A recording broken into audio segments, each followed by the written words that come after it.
Hello students, today my topic is quadrilateral. In the last video I have tell you about polygons. I have given concept to you about polygon, and quadrilateral is also a polygon having four side. तो आज हम लोग quadrilateral के concept polygon concept define और different type of quadrilaterals ये हम लोग देखने जा रहे हैं. तो first quadrilateral. Quadrilateral is the topic. Quadrilateral is also a polygon having four sides. What do you mean by polygon? Polygon is a plane close figure made of only line segment. Quadrilateral is also a close figure having four line segment. Quadrilateral is a plane close figure having four sides. कोई भी plane figure, ठीक है, हम कहीं भी four points को डाल करके इसको अगर ऐसे ज्वाइन कर लिए तो एक क्वाड्रिलेटरल हुआ. कहीं भी, जैसे ये है, ये ऐसे, ये फोर साइड्स और क्लोज फिगर है तो क्वाड्रिलेटरल है. अब एक इसी क्वाड्रिलेटरल में डिफरेंट टाइप ऑफ क्वाड्रिलेटरल होते हैं, तो उसी के हम लोग प्रॉपर्टीज को देखेंगे. तो फर्स्ट है ट्रेपेजियम. तो ट्रेपेजियम जो है वो भी एक क्वाड्रिलेटरल है. ट्रेपेजियम कहने से ही हो जाता है कि this is a quadrilateral. A quadrilateral in which one pair of opposite sides are parallel is called a trapezium. इसमें क्या है कि एक पेयर, जैसे ये है ना, ये और ये, बस ये पैरेलल हो, एक pair of opposite sides parallel हो. अब इसी को हम लोग ज्वाइन कर ले ऐसे, ठीक है. ये लाइन ऊपर भी जा सकता है ना, ये छोटा लाइन, इसको मैं थोड़ा सा पैरेलल सीधा बनाती हूँ, ये और ये. बस एक पेयर अपोजिट साइड जो है वो पैरेलल होने चाहिए, और दूसरा जो है वो पैरेलल भी हो सकता है, नॉन पैरेलल भी हो सकता है. तो this is a trapezium. Trapezium का मेन क्या है प्रॉपर्टी कि opposite sides, one pair of opposite sides are parallel. अब सेकंड जो है हमारा क्वाड्रिलेटरल है पैरेललोग्राम. तो पैरेललोग्राम क्या है? A quadrilateral in which both pair of opposite sides are parallel. फिर यहाँ पर मैं लिखना भूल गई कि is called a parallelogram. इसमें क्या है कि both pair of opposite sides parallel है. जैसे कि ये और ये तो पैरेलल है ही, तो दूसरा भी पैरेलल, तो उसके लिए ये निश्चित रूप से ये इक्वल होगा तभी पैरेलल होगा, ठीक है ना. ऐसे क्वाड्रिलेटरल के फोर साइड्स तो होते ही हैं, 1 2 3 4. तो इसमें अपोजिट साइड्स का बोथ पेयर जो है वो पैरेलल होगा, और ट्रेपेजियम में वन पेयर जो है वो पैरेलल होगा. तो हम लोग कह सकते हैं कि पैरेललोग्राम जो है वो भी एक ट्रेपेजियम है, क्योंकि one pair of opposite sides तो इसका पैरेलल है ही, इसका तो बोथ है, तो एटलीस्ट वन पेयर तो पैरेलल है ही. तो a parallelogram is a trapezium, but A trapezium is not a parallelogram. इसी से आप देख सकते हैं, है ना, क्योंकि इसकी डिफाइन में कि वन पेयर, तो इसमें एटलीस्ट वन पेयर तो है ना, इसमें तो दोनों है. तो ये हमारा जो है वो पैरेललोग्राम है. इसका मैं थोड़ा सा नाम दे देती हूँ, A B C D. अब यहाँ पे देखिए हम लोग प्रॉपर्टीज, पैरेललोग्राम के क्या प्रॉपर्टीज हैं, है ना. प्रॉपर्टीज को I have written in blue ink. First property क्या है? Opposite angles are equal. ये बहुत ही इम्पोर्टेंट प्रॉपर्टीज है, और इस प्रॉपर्टीज के कॉन्सेप्ट पर ही हमारे वर्कशीट के प्रॉब्लम सॉल्व होते हैं. तो ये कितना इम्पोर्टेंट प्रॉपर्टी है कि अपोजिट एंगल्स आर इक्वल. ये पैरेललोग्राम है, ठीक है. इसमें फोर एंगल्स होते हैं ना, A B C D. यहाँ पे ये फोर एंगल्स है, ठीक है. तो इसमें अपोजिट एंगल्स इक्वल, यानी कि A और C ये अपोजिट एंगल हुए, और D और B. यहाँ पे क्या हुआ कि angle A is equal to angle C, ये अपोजिट एंगल, और angle D is equal to angle B. तो इस कॉन्सेप्ट को याद रखना बहुत जरूरी है, क्योंकि इस कॉन्सेप्ट पर हमारे क्वेश्चंस बनते हैं, है ना. अगर दिया रहेगा कि एंगल A है 70 डिग्री, तो find the all angles of a parallelogram. तो हम लोग तुरंत तो बोल सकते हैं ना कि C भी होगा 70 डिग्री. जैसे मैं इसमें बता रही हूँ कि यही पैरेललोग्राम जो मैं वहाँ बनाई हूँ, मैं यहाँ भी ड्रॉ कर रही हूँ, और इसमें A B C D. अगर ये 70 डिग्री दिया है तो find all angles of parallelogram. हम तुरंत बता सकते हैं कि एंगल सी, ठीक है ना, ये भी 70 डिग्री होगा। क्यों? क्योंकि opposite angles are equal. We know that opposite angles of parallelogram are equal. अब हम लोग बी या डी में से कोई एक निकाल लें तो दूसरा तो उसके इक्वल ही हो जाएगा। तो बी निकालने के लिए, है ना, या डी निकालने के लिए हम लोग किसी एक पेयर ऑफ अपोजिट साइड्स को लेंगे, जैसे डीसी और ए बी, ये दोनों पैरेलल है, ठीक है, डीसी और ए बी पैरेलल है। अगर ये 70 है तो ये कितना होगा? ये दोनों का सम क्या होना चाहिए? 180, है ना, क्योंकि पैरेलल लाइंस हम लोग जानते हैं कि 2 लाइंस पैरेलल हो, डीसी और ए बी पैरेलल है और डीए इज ट्रांसवर्सल, तो एक ही साइड के जो इंटीरियर एंगल्स होते हैं, same side of transversal interior angle are supplementary, ये दोनों का सम होना चाहिए 180, यानी कि एंगल डी क्या होना चाहिए? 110, ठीक है ना, ये 70 थी, 110, तो एंगल डी क्या होगा? एंगल डी हो जाएगा 180 माइनस 70, यानी कि 110 डिग्री। और एंगल बी, ये बी और डी, एंगल बी जो है वो एंगल डी के बराबर होगा, यानी कि 110 डिग्री। तो आप देख सकते हैं कि थोड़ा सा हम लोग प्रॉपर्टी जान लिए पैरेललोग्राम का। क्या प्रॉपर्टी जाने हैं? अपोजिट साइड्स आर पैरेलल, ठीक है, ये पैरेलल है, और अपोजिट एंगल्स आर इक्वल। अगर इतने से प्रॉपर्टी जान लिए तो एक एंगल दिया हुआ तो हम लोग सारे एंगल्स को फाइंड आउट कर सकते हैं। इसके बाद इसका दूसरा प्रॉपर्टी क्या? Opposite sides are equal. यहाँ पे हम लोग देखें तो पैरेललोग्राम का ये साइड और ये साइड इक्वल होगा, और ये साइड और ये साइड इक्वल, ये भी जानना बहुत जरूरी है। इसके बाद क्या है? डायगोनल बाइसेक्ट ईच अदर, ये बहुत इंपॉर्टेंट है। डायगोनल बाइसेक्ट ईच अदर, इसका क्या मतलब है? यहाँ पर हम लोग देखें, है ना, ये पैरेललोग्राम है। अब इसके मैं डायगोनल्स बनाती हूँ, है ना, इस पैरेललोग्राम के मैं डायगोनल्स बनाती हूँ। और यहाँ पर प्रॉपर्टी हमारा क्या है कि डायगोनल बाइसेक्ट, ये डायगोनल में बनाए और एक ये डायगोनल, और यहाँ पे ओ पर ये एक दूसरे को इंटरसेक्ट करें डायगोनल। लेकिन यहाँ पर है कि बाइसेक्ट कर रहे हैं, इसका मतलब है, बाइसेक्ट का क्या मतलब है कि जिस पॉइंट पर एक दूसरे को इंटरसेक्ट करे वो हाफ हाफ में, है ना, दोनों साइड इक्वल हो जा रहा है। मतलब कि डी ओ, ये पार्ट और ओ बी ये इक्वल है, D O is equal to O B, और ए ओ, है ना, ये पार्ट ए ओ और O C, A O is equal to O C. तो ये बहुत इंपॉर्टेंट प्रॉपर्टी है कि diagonals of parallelogram bisect each other. अगर हमें दिया हुआ है कि A C is equal to 10 centimetre और हमारा क्वेश्चन है कि फाइंड ए ओ क्या होगा, तो सीधे हम इसको हाफ कर देंगे, यानी कि 10/2 कर देंगे, और ये 5 आ जाएगा, 5 सेंटीमीटर। तो ये जो प्रॉपर्टी है इसका वर्कशीट में कुछ छोटे छोटे क्वेश्चंस को सॉल्व करने में हमारा ये बहुत ही यूजफुल है, ठीक है। तो ये हमारे हो गए ये पैरेललोग्राम के प्रॉपर्टीज। तो पैरेललोग्राम के ये 3 प्रॉपर्टीज हैं जो बहुत इंपॉर्टेंट है। अब रोम्बस क्या है? What is rhombus? रोम्बस का डिफाइन है ए पैरेललोग्राम। पहले तो रोम्बस इज ए पैरेललोग्राम, ये तो हमें यहाँ पे देखना है कि rhombus is also a parallelogram, यानी कि पैरेललोग्राम के जितनी प्रॉपर्टीज है वो तो रोम्बस में आएंगे, ठीक है ना। ये बहुत इंपॉर्टेंट है कि रोम्बस का डिफाइन हम पैरेललोग्राम से दे रहे हैं, यानी कि पैरेललोग्राम के सारे प्रॉपर्टी रोम्बस में आएंगे ही। Rhombus will contain all the properties of parallelogram. उसके अलावा भी कुछ हो सकता है कि कुछ एक्स्ट्रा प्रॉपर्टी हो जिसके कारण इसका नाम रोम्बस है। ये पैरेललोग्राम इसका नाम है, ट्रेपेजियम है, कुछ तो डिफर है ही, तो हम लोग उसको देखें। ए parallelogram having a pair of adjacent sides equal.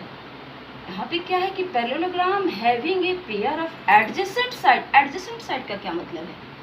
मतलब कि ऐसे साइड्स जिसके वर्टेक्स एक जगह ज्वाइंट हो, है ना, एडजेसेंट साइड्स इक्वल। एक pair of adjacent side equal हो और वो रोम्बस कहलाता है, इसलिए ये पैरेललोग्राम, ठीक है, ये पैरेललोग्राम है ना। तो ये पैरेललोग्राम का एक pair of adjacent side, adjacent side का मतलब हुआ कि ये AD और AB ये इक्वल हमें बनाना पड़ेगा, ठीक है, ऐसे। मतलब यहाँ पर इसी पैरेललोग्राम में ये साइड और ये साइड इक्वल, तो ये और ये जब इक्वल है और ये तो ऑलरेडी इसके इक्वल है, चूंकि ये तो पैरेललोग्राम है ही रोम्बस, यानी कि, और ये इसके इक्वल, यानी कि चारों साइड इसके इक्वल हो गए। खुद से देखें A B C D, मतलब ऑलरेडी हमारे पास क्या है ना कि ए बी और डी सी इक्वल है, because it is a parallelogram. और एडजेसेंट साइड इक्वल दिया हुआ है, यानी कि A D is equal to A B, तो ये और ये इक्वल दिया हुआ है कि है, तो रोम्बस है। और ये तो ऑलरेडी इसके इक्वल है, यानी कि ये तीनों इक्वल हो गए, और ये तो इसका इक्वल है, यानी कि चारों साइड्स रोम्बस में इक्वल हो गए। ये वेरी वेरी इंपॉर्टेंट प्रॉपर्टी है कि all sides of rhombus are equal, तो इसको हम लोग रोम्बस बोलेंगे। इसमें पैरेललोग्राम की तो सारी प्रॉपर्टी जाएंगे ही, बट एक और एक्स्ट्रा प्रॉपर्टी क्या है कि इसकी जो ऑल साइड्स हो गए वो इक्वल हो गए, because one pair of additional side is equal, so all sides are equal. अब इसकी रोम्बस की कुछ एक्स्ट्रा प्रॉपर्टी में क्या है, ऑल साइड्स आर इक्वल, मैं भी पहले एक्सप्लेन कर चुकी हूँ। Diagonals bisect each other at 90 degree, right angle और 90 डिग्री। तो डायगोनल जो है, जैसे कि ये पैरेललोग्राम है, तो इसके डायगोनल ये एक दूसरे को बाइसेक्ट तो करेंगे ही। जैसे कि बाइसेक्ट का क्या मतलब है कि O D is equal to O B, मैं तो अभी बताया कि ये और ये इक्वल होगा, और ये इक्वल होगा। इसको जरा 3 लाइन दे दूँ, क्योंकि 1 लाइन तो मैंने साइड्स पे दिए हुए है ना, तो ये 3 लाइन जिस पे डाली वो ये 3 लाइन, ये इक्वल होगा। और ये ओ A is equal to O सी, ये डायगोनल इक्वल, ये बाइसेक्ट तो करेंगे ही पैरेललोग्राम, बट यहाँ पे क्या दिया ना कि ये 90 डिग्री पर बाइसेक्ट करेंगे, यानी कि angle D O C is equal to 90 degree. यही नहीं 90 डिग्री होगा, ये सारे एंगल जो हैं ये 90 डिग्री का होगा। Angle D O C, angle D O A is equal to 90। यहाँ पे जो 4 एंगल्स बन रहे हैं ना, ये सारे के सारे 90 डिग्री होंगे। ए ओ बी ये भी 90 डिग्री होगा, और इधर में एंगल सी ओ बी, ठीक है, ये भी 90 डिग्री, क्योंकि रोम्बस के जो डायगोनल्स हैं वो bisect each other at right angle, ये इसकी प्रॉपर्टी में है। तो ये बहुत ही यूजफुल कॉन्सेप्ट है, और इस तरह से ये क्या हो जाएगा, ये सारे ट्रायंगल जो है ना, ये जो 4 ट्रायंगल्स हैं ये सारे के सारे राइट एंगल ट्रायंगल हो गए, क्योंकि एक एंगल तो 90 का हो गया, तो ये राइट एंगल ट्रायंगल हो गया, ये भी हो गया, ये भी। तो इसमें फिर पाइथागोरस थ्योरम यूज कर सकते हैं। तो एक प्रॉपर्टी से इसका क्वेश्चन जो है वो कितना क्लियर हो जाता है कि ये राइट एंगल है। देखिए इसे कितना अच्छा हमें कॉन्सेप्ट मिला कि हम लोग कभी भी ऐसे क्वेश्चन आए तो इसमें हम पाइथागोरस थ्योरम को यूज कर सकते हैं, है ना। ये लॉन्गेस्ट साइड हो जाएगा, तो इस तरह से ये प्रॉपर्टी है। अब हम लोग देखिए रेक्टेंगल का डिफाइन। ऐसे तो रेक्टेंगल को 4th क्लास से बच्चे जानते हैं कि opposite sides are equal and all angle is equal to 90 degree. ये रेक्टेंगल हुआ, बट पैरेललोग्राम के डिफाइन के अकॉर्डिंग, है ना, you are in class 8, so you have to define rectangle using the word parallelogram. तो पैरेललोग्राम वर्ड्स को use करते हुए रेक्टेंगल की जो प्रॉपर्टी है वो मैं यहाँ लिखी हूँ। रेक्टेंगल क्या है, rectangle a parallelogram having one angle equal to right angle is called a rectangle. मतलब रेक्टेंगल क्या है, एक पैरेललोग्राम है। पैरेललोग्राम की तो सारी प्रॉपर्टीज होंगे ही, और उसमें क्या है कि एक एंगल राइट एंगल होना चाहिए। तो केवल एक ही एंगल राइट एंगल है, लेकिन हम लोग जानते हैं कि रेक्टेंगल के सारे एंगल्स होते हैं वो राइट एंगल होते हैं। तो जरा हम लोग इसको देखें, तो एक एंगल इसका राइट एंगल कर देते हैं एक पैरेललोग्राम का, तो फिर हम लोग देखते हैं कि क्या रेक्टेंगल बन जाता है। बहुत ही इंपॉर्टेंट कॉन्सेप्ट है। जैसे ये एक पैरेललोग्राम है ऐसे, ठीक है, इसका हम लोग क्या करते हैं कि एक एंगल को राइट एंगल बनाते हैं इसको, ठीक है ना, एक हम लोग ऐसे राइट एंगल बनाते। ये तो राइट एंगल हम लोग कर लिए। अब हम लोग इसको कैसे ड्रॉ करेंगे, ठीक है। तो अगर ये राइट एंगल हो गया, सोचने वाली बात है, तो ये और ये दोनों का सम, चूँकि ये जो है ये पैरेलल साइड्स हैं, ये एल और एम अगर इसको माने तो ये दोनों पैरेलल साइड्स हैं, और पैरेलल साइड्स में ये दोनों का सम क्या होता है 180। अगर इसको हम लोग 90 मानेंगे तो ये 90 ही तो हो जाएगा। इसके बाद ये साइड और ये साइड भी हमारे पैरेलल होते हैं, ठीक है। इसका नाम हम लोग ABCD दे दे जरा, ABCD। AD साइड और CB साइड भी तो पैरेलल होते हैं पैरेललोग्राम में, अपोजिट साइड्स। तो अगर ये 90 है तो ये दोनों का सम तो 180 होता है, तो ये भी 90 हो जाएगा। यानी कि केवल एक एंगल 90 से ये कैसा हो जाता है, पैरेललोग्राम का ये शेप हो जाता है। ये सारे जो हैं वो 90 के एंगल हो जाते हैं। ये पैरेललोग्राम अब रेक्टेंगल बन जाता है ना। तो ये पैरेललोग्राम तो है because opposite sides are parallel. ये अपोजिट साइड्स तो अभी भी पैरेलल है ना, तो ये पैरेललोग्राम तो है ही, बट एक एंगल 90 से इसके सारे एंगल 90 के हो जाते हैं, तो दिस इज रेक्टेंगल। तो इसमें रेक्टेंगल में क्या है कि पैरेललोग्राम के सारे प्रॉपर्टी होंगे, लेकिन इसमें एक क्या बढ़ गया कि इसके सारे एंगल जो है वो इक्वल टू 90 डिग्री। और उसके बाद जरा इसके हम लोग डायगोनल्स को ड्रॉ करें ऐसे, तो ये देख कर ही लग रहा है ना, इसके डायगोनल को देखिए, ये डायगोनल देखने में लग रहा है कि ये डायगोनल बड़ा गया है लंबा और ये थोड़ा शॉर्ट है ना, डायगोनल में डिफरेंस है। ये लगे कि बाइसेक्ट करते हैं हाफ हाफ में, बट डायगोनल का लेंथ जो है ना DB is less than AC है ना, एक बड़ा एक छोटा, बट इसमें देख के भी लग रहा है ना कि DB is equal to AC, यानी कि रेक्टेंगल के जो डायगोनल होते हैं वो इक्वल हो जाते हैं। तो ये इसकी प्रॉपर्टी जो मैं यहाँ लिख चुकी हूँ। प्रॉपर्टी में मैं क्या लिखी हूँ, रेक्टेंगल की प्रॉपर्टी में each angle of a rectangle is equal to 90 degree. अभी मैं बताई एक एंगल होने से सारे हो जाते हैं डायगोनल और इक्वल, इसके दोनों डायगोनल्स इक्वल हो जाते हैं। इसके बाद एक फिफ्थ टाइप ऑफ पैरेललोग्राम है, वो है स्क्वायर। ठीक है, तो हम लोग स्क्वायर को भी जरा देख ले। स्क्वायर क्या है? Square is also a parallelogram. क्यों? क्योंकि इसके अपोजिट साइड तो पैरेलल हैं ही, तो इसको one pair of adjacent side is equal है ना। यहाँ पे मैं स्पेस कम होने के चलते ये लिखना भूल गई हूँ कि ए स्क्वायर इज ए पैरेललोग्राम है ना, जैसे सारे में मैं लिखी हूँ ना, तो वो मैं यहाँ लिखना भूल गई कि ए यहाँ पे क्या होना चाहिए कि ए पैरेललोग्राम, ठीक है ना, ए पैरेललोग्राम हैविंग, ठीक है, having one pair of adjacent side equal and one of its angle equal to 90 degree है ना। इसका जैसे कि एक पैरेललोग्राम ऐसा लोग, ये पैरेललोग्राम है, ठीक है, तो इसका इसमें क्या दिया हुआ है कि एडजेसेंट साइड का एक पेयर इक्वल हो, तो ये तो रोम्बस से भी था कि ये और ये इक्वल, बट इसमें ये भी दिया कि 90 डिग्री का एंगल हो, एक एंगल। अभी तुम लोग देखे ना कि अगर एक एंगल इसका 90 बनाते हैं तो सारे एंगल्स 90 के हो जाते हैं, तो पहले तो हमें सारे एंगल्स 90 के बनाने होंगे, ठीक है, और इसका ये और ये साइड भी इक्वल करना है। ये ABCD, यहाँ पे मैं लिखती हूँ ABCD, ये हमारा पैरेललोग्राम है।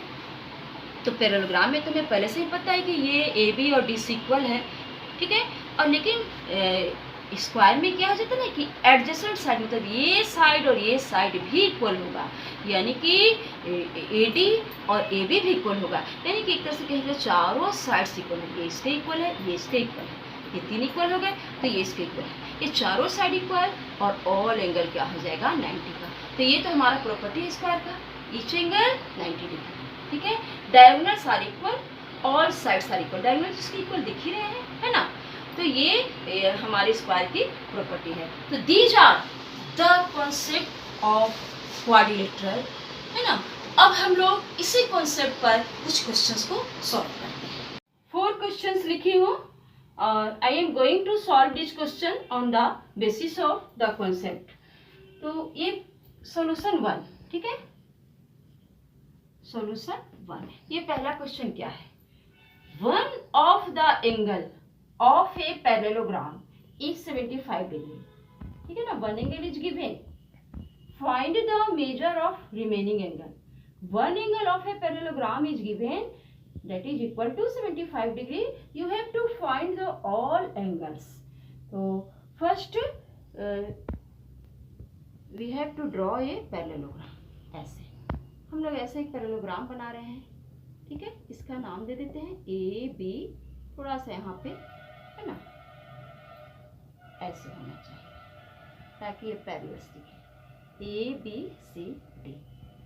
यहाँ पर एक एंगल इसका दे 75 डिग्री, तो थोड़ा सा बच्चे जब आप एंगल का नाम देंगे है ना, तो हम कहाँ पे 75 डालें, यहाँ पे नहीं डालेंगे, because this angle is obtuse angle. ये ऑब्ट्यूस दिख रहा है ना, ये भी ऑब्ट्यूस दिख रहा है, या तो आप C पे डाल सकते हैं 75 या A पे, because 75 is a acute angle, तो इसको हम लोग डाल देते हैं, ठीक है, ये 75 डिग्री का है। थोड़ा सा इसका ध्यान देंगे, हालांकि इस पे मार्क्स कभी भी लेस नहीं होते हैं, but you should know the concept of obtuse angle and acute angle है ना, इसको थोड़ा सा माइंड में हमेशा रखना है। अब हम लोग इसको 75 डिग्री डाल दिए, हमें बाकी एंगल्स को निकालने हैं, ठीक है। तो सबसे पहले यहाँ पर हम लोग लिखेंगे गिवन, ठीक है, given angle A is equal to 75, ये तो हमारे दिया हुआ है, ठीक है। अब हम क्या लिखेंगे कि एंगल C वो क्या होगा, A के इक्वल होगा, क्यों, अपोजिट एंगल है ना, अपोजिट एंगल ऑफ, ऐसे करके हम लोग पैरेललोग्राम को शॉर्ट में ऐसे लिखते हैं, है ना। एंगल सी जो है वो एंगल ए के बराबर होगा, because we know that properties of parallelogram that opposite angles are equal, है ना। तो यहाँ पे एंगल सी का क्या वैल्यू होगा, ये भी 75 डिग्री होगा। दो एंगल तो हमारे निकल गए। क्यों निकल गए, क्योंकि हम लोग प्रॉपर्टीज ऑफ पैरेललोग्राम जानते हैं। अब हमें क्या करना है ना कि एडी जो है वो पैरेलल टू क्या है, बीसी है। एडी और बीसी यहाँ पे देखिए ना, एडी और बीसी पैरेलल है। तो हम लोग क्या जानते हैं कि ये दोनों एंगल का सम होता है 180 डिग्री। तो हम लोग क्या लिखेंगे यहाँ पर, angle A plus angle B is equal to 180, ठीक है ना। यहाँ पे लिखेंगे क्या हम लोग, interior angles of same side of transversal, ठीक है ना। क्यों, क्योंकि ए बी ट्रांसवर्सल है, यहाँ पे क्या A D parallel to B C, और यहाँ पर हम लोग साथ में लिख दे A B is a transversal. तो यहाँ पे क्या होगा कि ए और बी का सम होना चाहिए 180 डिग्री, ठीक है। तो ए एंगल हमारा कितना है 75 डिग्री गिवन है, और plus B is equal to 180 degree. तो एंगल बी क्या हो जाएगा हमारा 180 माइनस 75, तो ये क्या हो जाएगा ये 105 डिग्री। एंगल बी भी निकल गया। और एंगल डी क्या होगा, वो तो एंगल बी के इक्वल होगा ना, क्यों, अपोजिट एंगल है, ठीक है ना। अपोजिट एंगल्स ऑफ पैरेललोग्राम, ठीक है। तो एंगल डी क्या होगा, वो हो जाएगा, वो भी इक्वल टू हो जाएगा बी के बराबर, यानी 105। तो हमारे सारे एंगल निकल गए, डी निकल गया, बी निकल गया, ठीक है, और सी निकल गया, ए तो गिवन था। तो ये चारों एंगल्स हमारे निकल गए। अब हमें क्या करना है कि question number 2, we are going to solve question number 2। Let us see the question number 2।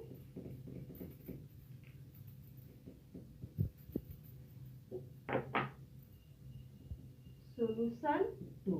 तो 2 में क्या है, two adjacent angle of a parallelogram, ठीक है ना, आर इन द रेशियो। इसमें क्या है कि एडजेसेंट एंगल्स दिए हुए हैं, ऐसे एक पैरेललोग्राम है, ठीक है। तो यहाँ पर हम लोग इसको 1 दे दे, 2 दे दे, 3 दे दे, 4, हम नाम कुछ भी दे सकते हैं, और इसका नाम देते ए बी सी डी। तो यहाँ पे दिया हुआ है कि टू एडजेसेंट एंगल का जो रेशियो है वो 1:5 है। तो रेशियो क्या दिया हुआ है, रेशियो दिया हुआ है 1:5। तो लेट एंगल्स क्या मानेंगे हम लोग, angles is equal to x and 5x, x और 5x मानेंगे, और दोनों का रेशियो क्या हो जाएगा 1:5। तो एडजेसेंट एंगल का क्या मतलब है, ए और बी या बी सी, कोई भी एंगल जो एकदम जस्ट उसके बाद है ना। तो यहाँ पर हम लोग क्या करेंगे कि हम लोग ले लिए कि एंगल, यहाँ पे हमें क्या निकालना है कि find the all angles of it. तो यहाँ पर हम लिखेंगे एंगल 1 प्लस एंगल 2 जो है इज इक्वल टू, अच्छा एंगल्स को हमने लिखे ना, तो एंगल 1 को हम लोग क्या करें, यहाँ पर x माने, है ना, क्यों ये छोटा दिख रहा है ना x, ये 1 एंगल छोटा है और 2 बड़ा है। तो एंगल 1 को हम लोग x मान लिए और एंगल 2 को मान लिए 5x, ठीक है। तो एंगल 1 प्लस एंगल 2 क्या होगा, ये 180 डिग्री होगा। क्यों, क्योंकि यहाँ पर AD पैरेलल टू BC और AB इज ए ट्रांसवर्सल, ठीक है, ट्रांसवर्सल। तो ये दोनों का सम होगा 180, यानी कि x plus 5x is equal to 180, और ये दोनों मिलकर होगा 6x इज इक्वल टू 180, ठीक है। x is equal to 180 by 6, और ये कैंसिल करें तो x is equal to 30 degree. x आया ना हमारा, और एक एंगल आ गया हमारा 5x, तो 5x क्या हो जाएगा 30 × 5 इज इक्वल टू 150 डिग्री। तो एंगल्स जो है पैरेललोग्राम के क्या हो गए, पैरेललोग्राम के एंगल्स क्या हो गए, एंगल्स आर, है ना, 30 डिग्री और 150 डिग्री, और अपोजिट एंगल इक्वल होते हैं, इसलिए दूसरा भी 30 और ये 150। तो ये हमारा क्वेश्चन नंबर 2 सॉल्व हो गया, ठीक है। इसके बाद हम लोग देखते हैं क्वेश्चन नंबर 3। क्वेश्चन नंबर 3 हमारा क्या कहता है, तो हमारे पास जो कॉन्सेप्ट है ना कि अपोजिट एंगल्स आर इक्वल, वो बहुत ही काम आ रहा है। क्वेश्चन नंबर 3 है, N exterior angle of a parallelogram is 110 degree. Find the angles of parallelogram. एक पैरेललोग्राम बनाना है हमें, सॉल्यूशन 3।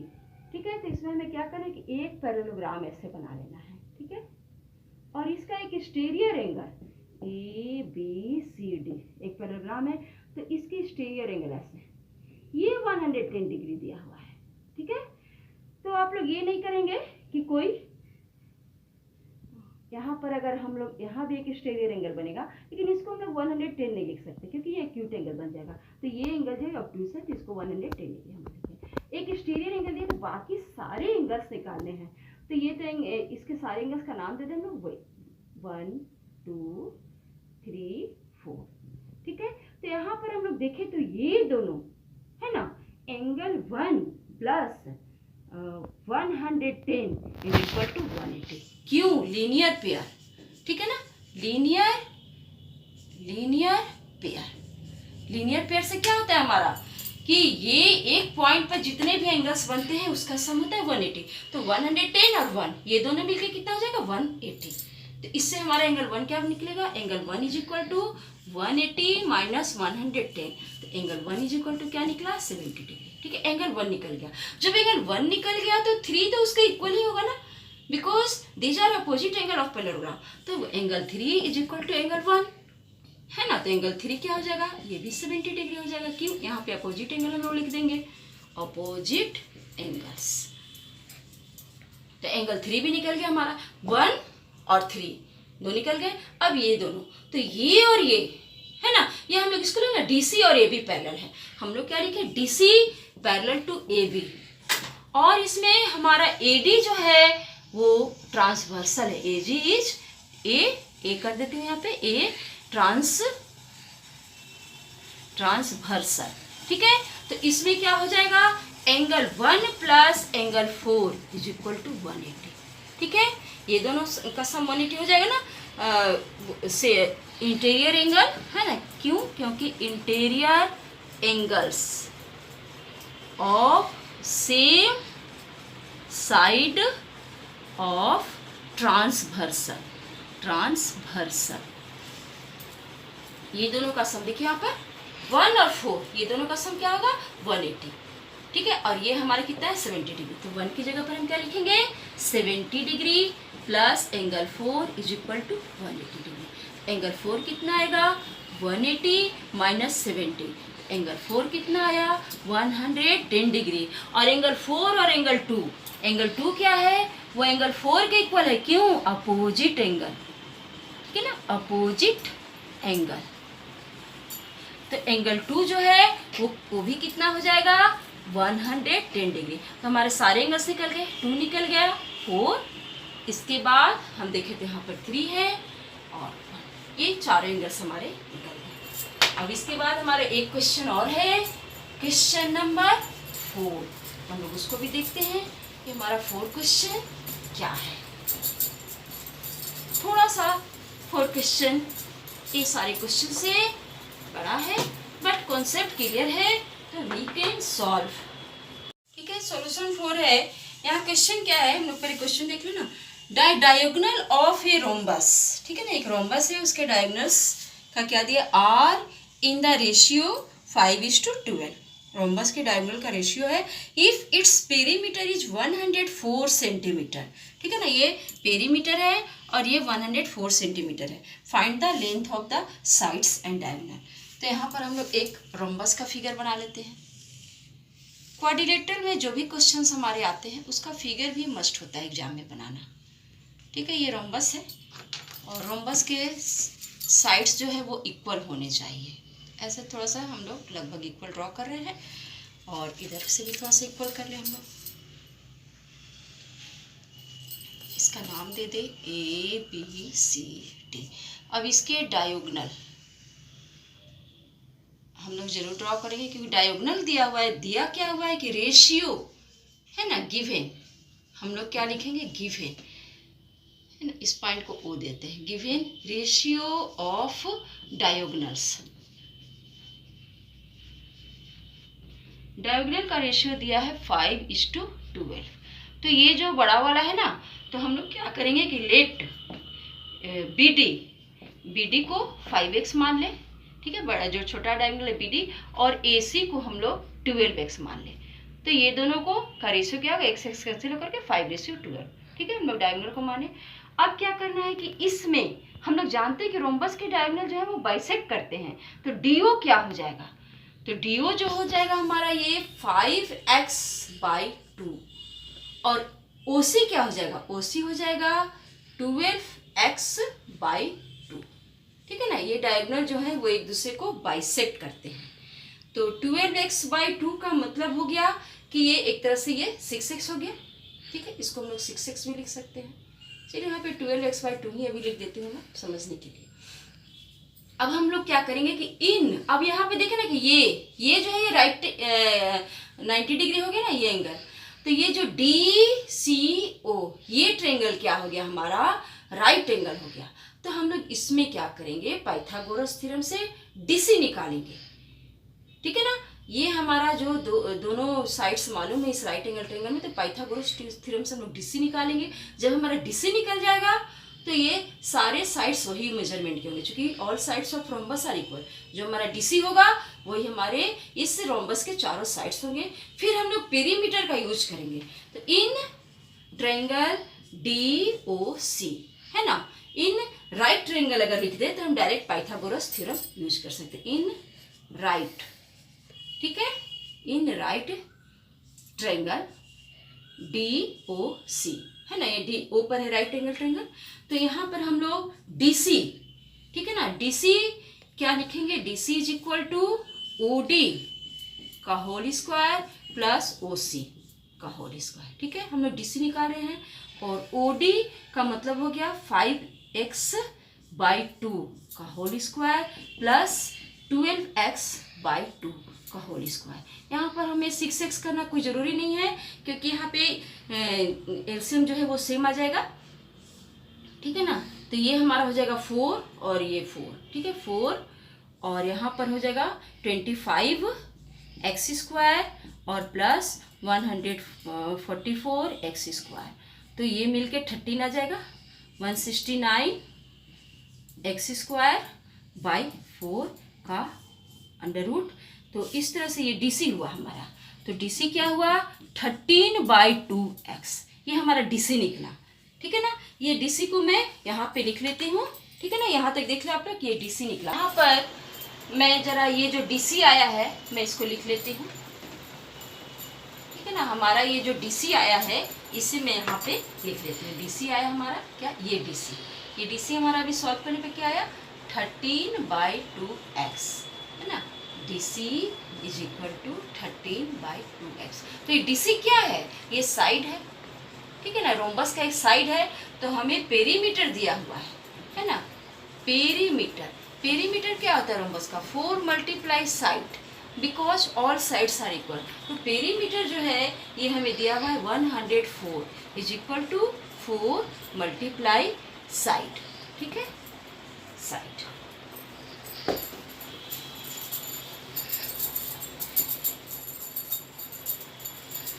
तो यहाँ पे मैं 104 इज इक्वल टू 4 × साइड जो आया है मैं उसको पुट कर रही हूँ 13/2x, और इस तरह से हमारा जो है वो x इज इक्वल टू क्या आएगा, 104 × 2 और डिवाइडेड 30 × 4।